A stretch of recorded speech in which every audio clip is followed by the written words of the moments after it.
Greetings, my fellow freedom lovers, sovereign thinkers. This is LO3's newest podcast. My name is Craig, transmitting from the beautiful swampy mangroves of South Florida. And today's date is Wednesday, February 1st, 2017. Yeah, I want to try to make this one short as I can. Just run around as usual, don't make excuses, but I have to make a living as well. That's okay. So, I'm now at Squiggy's podcasting here at 207 Southwest 2nd Street, Fort Lauderdale, Florida, in the beautiful Hermachi district. And if you want to do an order, pick it up, 954-522-6655. Tell them Craig sent you. Look the third. He knows who I am. They know who I am, to be exact. Got some characters coming in here now and then. Mom and Pa, think, shop, think, and support local businesses. Get the economy going. Don't rely on Washington, D.C. to solve your problems when it comes to that, okay? All right. Okay, so just, this came out, a lot of us, we share information on what's going on. I got some like-minded folks on Facebook and all that good stuff. And, this one here, it was written by Daniel McAdams, the Ron Paul Institute.org. And it says here, War Drums, Trump's national security advisor threatens Iran. As I read here, it wasn't hard to see this coming. President Trump's national security advisor, General Michael Flynn, delivered a clear threat to the government of Iran today, ominously stating that as of this day, we are officially putting Iran on notice. What is less clear is the general's rationale for issuing the threat. Flynn cites two justifications for bringing the U.S. on war footing against Iran. Both are dubious. First, he blames Iran for a recent attack on a Saudi Navy vessel carried out by Houthi forces in Yemen. According to Flynn, because the Houthis are backed by Iran, itself a specious claim. It is Iran that is actually responsible for the attack. Even if it was true that the Houthis are Iranian proxies, this kind of guilt by association reasoning gets quite awkward when considering what some U.S.-backed rebels in Syria have done with U.S.-provided weapons and training, like beheading young boys. What Flynn fails to mention is that Saudi Arabia has been attacking neighboring Yemen since 2015, with U.S. assistance leaving tens of thousands killed and injured, and the Middle East's poorest country in the midst of devastating famine. The Saudi Arabia's war on Yemen was unprovoked, initiated only to force Riyadh's preferred leader onto its southern neighbor. Under Flynn's logic, it is perfectly fine for Saudi Arabia to initiate a genocidal war of aggression against another country, but the victim of the attack had better not fight back, or the United States will blame yet a third country that has nothing to do with it. And these are the experts.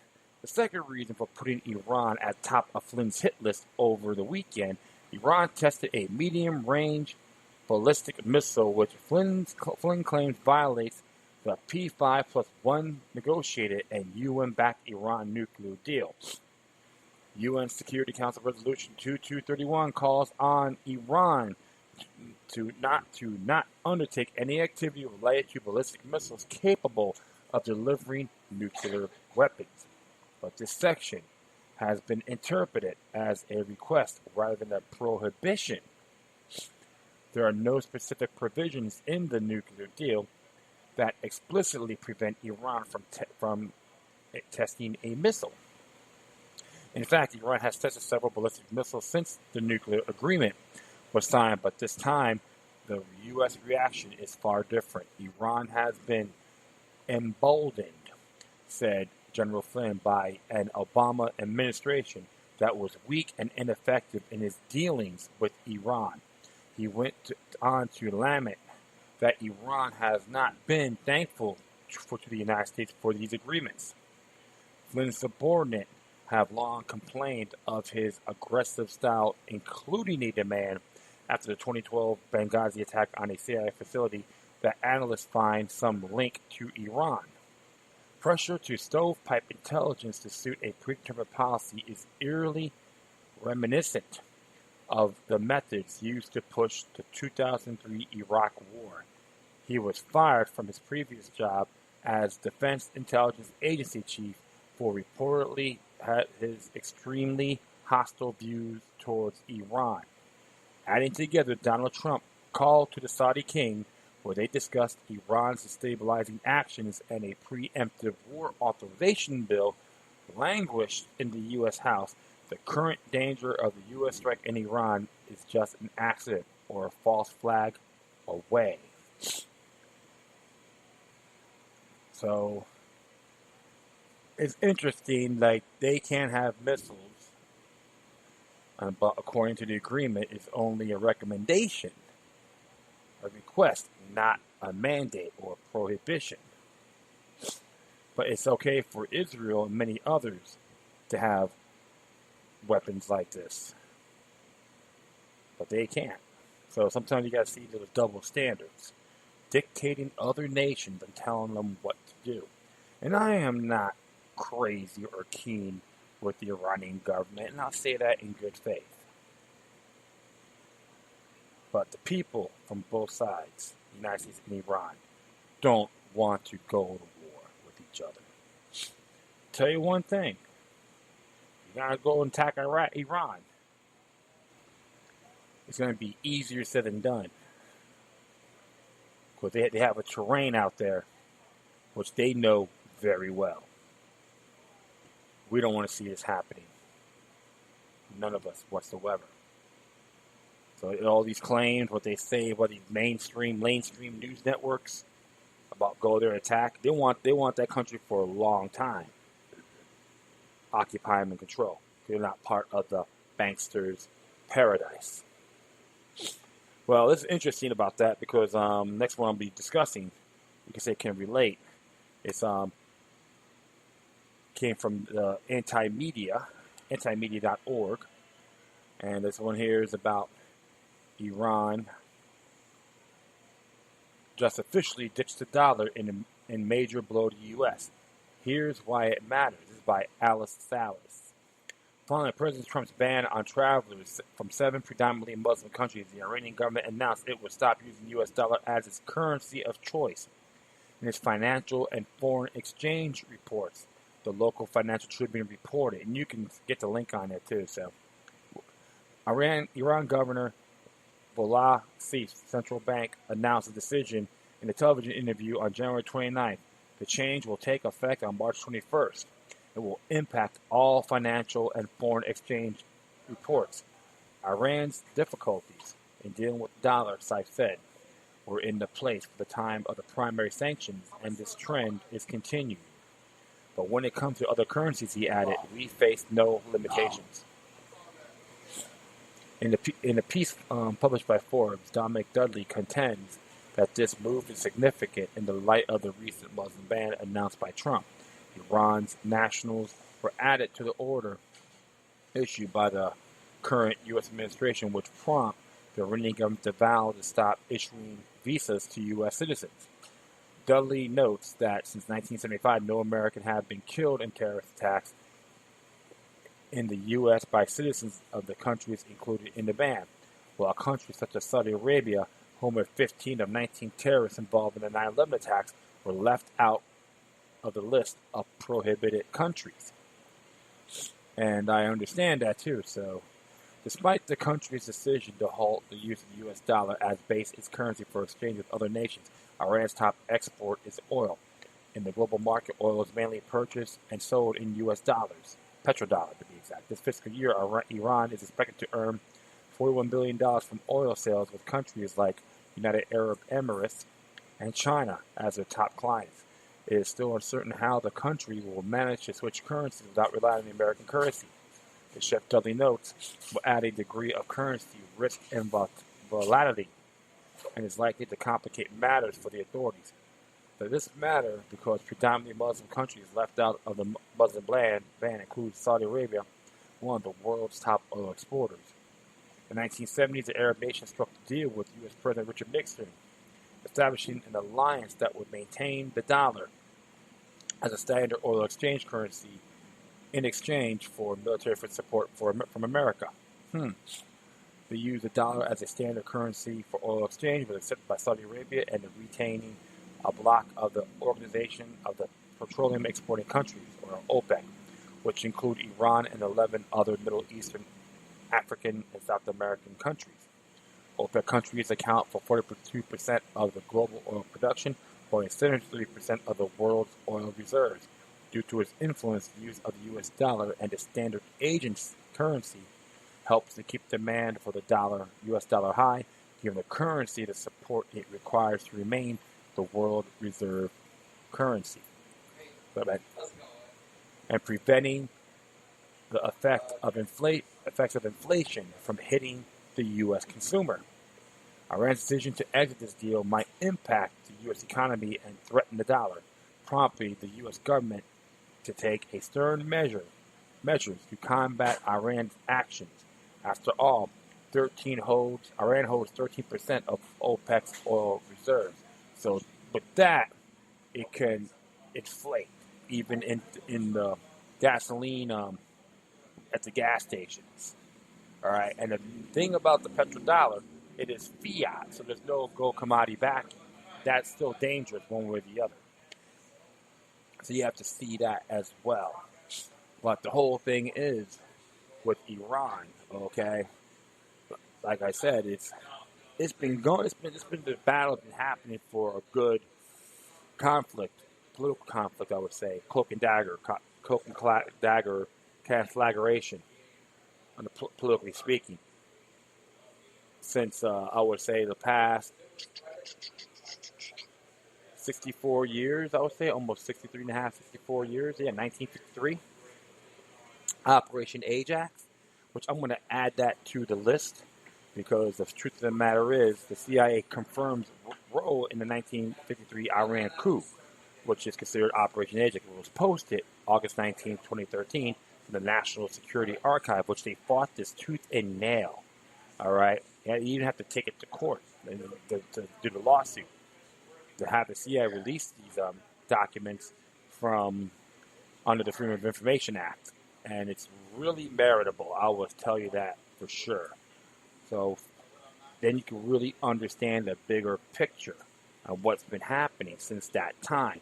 Before Iran, before it was a good, honorable relationship. Then it just turned to crap in a period of time, especially since the 1979 revolution, when the Shah got overthrown and he had the 2 American hostages. And you could say this, since the coup attempt in 1953, it's still a love-hate relationship.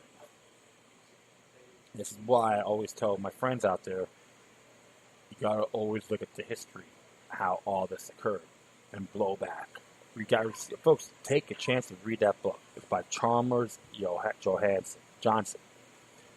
And you get it on Amazon, you get it in a bookstore, you can even go to the library, you should have it, under geopolitics and so forth. But definitely check that out, all right? But people don't want to fight. That's the bottom line. And I'm going to do one more here. I know I'm saying I'm taking this real short. Maybe a little short one here. And I made that promise. The final one here is from sovereignman.com. And that is from the Ron Paul Institute. We shared it. It goes, the other band that was quietly announced last week. And this is by Simon Black. It says here, most of the world's in an uproar right now over the travel ban that Donald Trump hastily imposed late last week on citizens of 7 predominantly Muslim countries. But there is another ban that was quietly proposed last week, and this one has far wider implications, a ban on cash. The European Union's primary executive authority, known as the European Commission, issued a roadmap last week to initiate a continent-wide legislation against cash. There are already a number of anti-cash legislative measures that have been passed in individual European member states. In France, for example, it is illegal to make purchases of more than 1,000 euros in cash, and any cash deposit or withdrawal Two from a French bank account exceeding 10,000 euros within a single month must be reported to authorities. So, nanny fever, baby, Nannies, bend over Bobs and bend over Barbies, That's how they get respect. Italy banned cash payments above 1,000 euros back in 2011. Spain has banned cash payments in excess of 2,500 euros. As far as the European Central Bank announced last year that it would stop production of 500 euro notes, which will eventually phase them out altogether. This is why the economy in the European community is total crap. Okay, my friends? And I will continue on. But apparently, these desperate rules don't go far enough. According to the Commission, the presence of cash controls in some EU communities, coupled with the lack of cash controls in other EU countries, creates loopholes for criminals and terrorists. Yes, you're the bad guy if you have cash on you. That's how these scumbags want you to think. So that's why the European Commission is now working to standardize a ban on cash, or at least implement severe restrictions and reporting across the entire EU. Goodness gracious, a lot of bending over going on. The Commission's roadmap indicates that forthcoming legislation likely to be enacted next year. This is happening and may serve as the perfect case study for the rest of the world. Growing bandwagon of academics and policymakers in other countries, including the United States, UK, Australia, etc., has been calling for prohibitions against cash. And those bastards in the United States, those elected servants, if you're not trying to do a ban on cash, you should be indicted for treason. Plain and simple. You make Benedict Arnold a true patriot. It's always the same song. Cash is a tool for criminals and terrorists. Harvard economist Ken Rudolph is a leading voice in the war on cash. His new book, The Curse of Cash, claims that physical currencies make the world less safe. Well, Mr. Rudolph, you need a penile microphone in your mouth. Rudolph further states all that cash is being used for tax evasion, corruption, terrorism, drug trade, and human trafficking. Oh, really? So if I was a governmental buffoon, I got leeway and I got immunity, right? You're not that special. Wow, sounds pretty grim. Apparently, pulling out a $5 bill to tip your valet makes you a member of ISIS now. Of course, this is total nonsense. A recent Gallup poll from last year shows that a healthy 24% of Americans still use cash to make all or most of their purchases, compared to other options like debit cards, credit cards, checks, bank transfers, PayPal, etc. And the Federal Reserve Bank of San Francisco released a ton of data late last year showing that 52% of grocery purchases along with personal care products are made in cash. 62% purchases up to $10 are made in cash. But even at much higher amount, over $100, nearly 1 in 5 purchases are still being made using physical cash. This doesn't sound like nefarious criminal activity to me. It seems that perfectly normal law-abiding citizens still use cash on a regular basis. But that doesn't seem to matter. A bunch of university professors who have probably never been within 1,000 miles of ISIS think that a ban on cash would make us all safe from terrorists. So if you got tyrannical governments, what do you call them? My Saints and Mother Teresa organization? I don't think so. You probably recall the horrible Christmas attack in Berlin last month, which a Tanzanian man drove a truck through a crowded pedestrian walk, killing 12 people. Well, the attacker was found with 1,000 euros in cash. The logic, therefore, is to ban cash. Cash control, right? Exactly. Okay. I'm sure he was also found in wearing pants. Perhaps we should ban those too, right? Those two. This idea that criminals and terrorists only deal in bricks of cash is a pathetic fantasy regurgitated by the serially uninformed. I learned this first 10 years ago when I was an intelligence officer in the Middle East. Criminals and terrorists don't need to rely on cash. The 9/11 attackers spent months living in the United States. They routinely used bank accounts, credit cards, and traveler's checks to finance themselves. And both criminal organizations and terrorist networks have access to a multitude of funding options from legitimate businesses and charities, along with access to a highly developed internal system of credit. A ban on cash wouldn't have prevented 9/11, nor would it have prevented the Berlin Christmas attack. Watch the cash controls do effect, however, are the financial options of law-abiding citizens. These policymakers and academics acknowledge that banning cash would reduce consumers' financial privacy, and that's true. But they are totally missing the point. Cash isn't about privacy. It's the one and only remaining option in a financial system that has gone totally crazy, especially in Europe, where interest rates are negative and many banks are on the verge of collapse. Cash is a protective shelter in a storm of chaos. Think about it. Every time you make a deposit at your bank, that savings no longer belongs to you. It's now the bank's money. It's their assets, not yours. You become an unsecured creditor of the bank with nothing more than a claim that on their balance sheet, beholden to all the stupidity and shenanigans that they have a history of perpetrating. Banks never miss an opportunity to prove to the rest of the world that they do not deserve the trust that we place in them. And for now, anyone who wishes to divorce themselves from these consequences can simply withdraw a portion of their savings and hold cash. Cash means there's no middleman standing between you and your savings.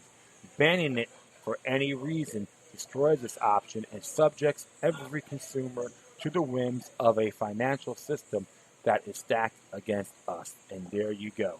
So all those cockroaches out there that believe you should have a credit card to make you feel safer, you're in a wet dream. So, it'll reduce crime. But if they take it away, if anything gets zapped, you're in cahoots. You better stock up with cash, including gold, silver, platinum. Okay? Okay? Even people in the United States need to focus on it, which many of them are, which is great. But these imbeciles, bend over Bobs and bend over Barbies, don't think they're smarter than you because they're college professors. Just if I was at a college, they told me not to, like cash fight supports terrorism, I'd probably go up there, punch that guy in the mouth. I want my money back. Never, ever believe their hype and hoopla. Never trust the government nor the central banks. Any questions? I recommend you guys do the research on the fall of the Reichsmark in the 1920s, when the central banks of Germany used the money, the Reichsmark, as fiat. It means and printed everything out of thin air without any gold and silver backing. In 6 years, it became a bust. People threw their money in the streets, and who took advantage of it? The National Socialist Workers' Party. Increum, the Nazis. That's how the Third Reich got into power. Okay?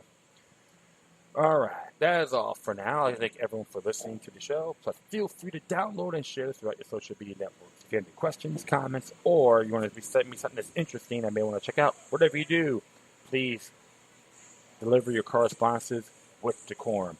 You can hit me on Facebook, Twitter, Google+, Spreaker, iHeartRadio, Tumblr, YouTube, Freedoms Network, iHeartRadio, and Minds.com. Or you can email me at LokiLuck3, which is LokiLuck3 at gmail.com.